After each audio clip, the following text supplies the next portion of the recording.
मराठी कथा real hero दिलखुलास तुफान इच्छाशक्ती हिरो डॉक्टर नेटवर तुमच्याबद्दल वाचून मी तुमच्याकडे आलोय. My case is little different. Doctor wonder how I am alive. एवढं बोलून निहालने माझ्याकडे बघून एक गडगडाटी हास्य केलं. मला डॉक्टर विचारतात, अरे तू अजून जिंदा कसा काय? आपल्या तुटक्या फुटक्या मराठीमध्ये निहाल उगीच उसनं हसून माझ्याशी संवाद साधत होता.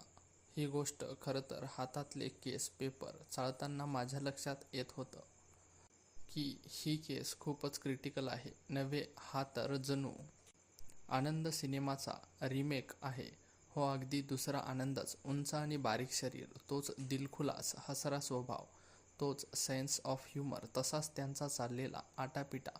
ऑल इज वेल आहे हे दाखवण्यासाठी, पण तरीही सिनेमातल्या आनंदापेक्षा कैक पटीनं उजवा.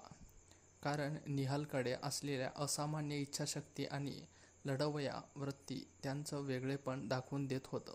त्यांनी कधीच गिव्हअप केलं नव्हतं. जबरदस्त फायटिंग स्पिरिट च्या जोरावर तो असाध्य आजारांशी लढत होता.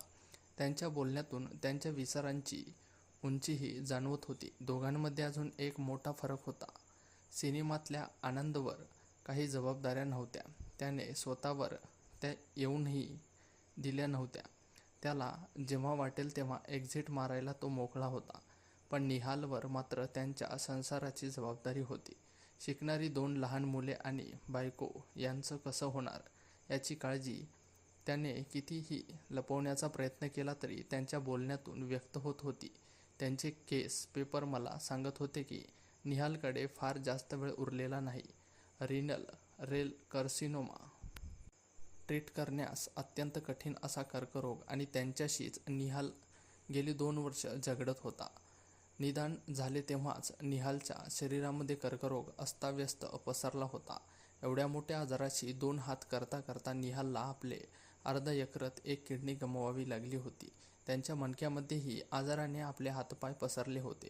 उरलेल्या किडनीमध्ये आणि ॲड्रेनल ग्लँड्समध्ये कर्करोगाने आपले अस्तित्व निर्माण केले होते. अगदी इन्फेरियर व्हेना कॅव्हामध्येही रोगाने बस्तान बसवले होते. त्यांच्याच शब्दामध्ये सांगायचे झाले तर मी डॉक्टरांसाठी फक्त ज्युनिया पिग आहे. निरनिराळ्या औषधांचा प्रयोग माझ्यावर चालू असतो. पुन्हा एकदा एक भयान हास्य, हृदयभेदक. पण कितीही प्रयत्न केला तरी चेहऱ्यावरून वेदना लपून राहत नव्हत्या. निहालपेक्षाही त्यांच्या बायकोच्या चेहऱ्यावर त्या ठळकपणे जाणवत होत्या. पण मी त्याकडे दुर्लक्ष केले आणि मी सुद्धा निहालच्या हास्यामध्ये सामील झालो. त्यांच्या गडगडाटी हास्याला मी स्मित हास्याने प्रतिसाद दिला. खरं तर कुठल्याही डॉक्टरांसाठी ही परीक्षेची वेळ असते. समोर बसलेला रुग्ण किती गंभीररित्या आजारी आहे आणि हे त्याला जाणवूही न देणं ही खूप कठीण गोष्ट असते. प्रत्येक पेशंटचा मूड बघून स्वतःला त्याप्रमाणे मॉडेल किंवा मोल्ड करून प्रत्येक वेळी वेगवेगळ्या भूमिकेमध्ये डॉक्टराला शिरावं लागतं. इथे स्वतःच्या भावना व्यक्त करण्याची मुभा कधीच मिळत नाही. रिपोर्ट बघून मला कळालं होतं की निहालची केस खूपच डिफिकल्ट आहे, पण चेहऱ्यावरून ते दाखवून देणेही मला शक्य नव्हतं. निहाल पुढे म्हणाला, डॉक्टर, मला माहिती आहे की माझी एक्सपायरी डेट जवळ येत चालली आहे. माय 5 years survival rate is low. पण एवढंच करा ना प्लीज. मला एक 3-4 वर्षाचे एक्सटेन्शन देता आले तर बघा ना. 3-4 वर्षात माझा मोठा मुलगा 18 वर्षाचा होईल आणि जगात कसं वागावं याची त्याला जाणीव होईल. धाकटा मुलगाही कॉलेजमध्ये जायला लागेल. दोघे मिळून आपल्या आईची काळजी घ्यायला लागतील. मग नंतर माझी एक्झिट झाली तरी चालेल. जास्त नाही, 3 ते 4 वर्ष मिळाली तरी पुष्कळ. मी हसलो. फक्त एवढंच म्हणालो, I don't make tall claim, we will try. स्वतःला थोडे सेफ ठेवून मी हे म्हणाले. लगेच ट्रीटमेंट सुरू झाली. औषध, पथ्य आणि पंचकर्म या उपचारांनी त्यांच्यामध्ये हळूहळू फरक पडत होता. त्यांच्या वेदना थोड्या कमी झालेल्या होत्या. जिथे चालणे त्यांच्यासाठी खूप वेदनादायक होतं, तिथे तो आता हळूहळू आत्मविश्वासाने पावले टाकत होता.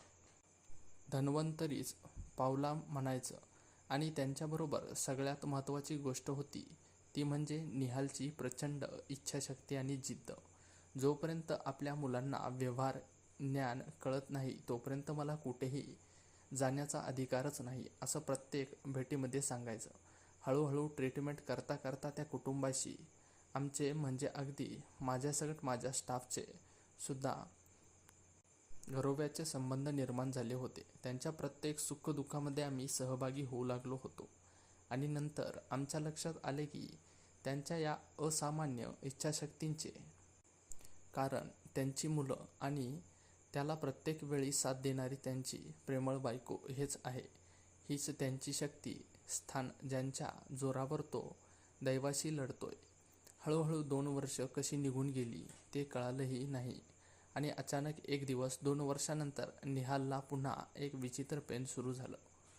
पुन्हा तपासण्या, विशेष नवीन असं काही नव्हतं, पण मणक्यामध्ये आजार थोडा बळावला होता आणि त्यामुळे मणक्यापासून पायापर्यंत निहालला वेदना जाणवायच्या.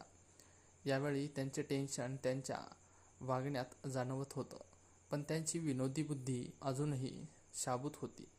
तो हसून मला म्हणाला, "doctor, don't worry, still my brain is working perfectly and my sense of humour is intact.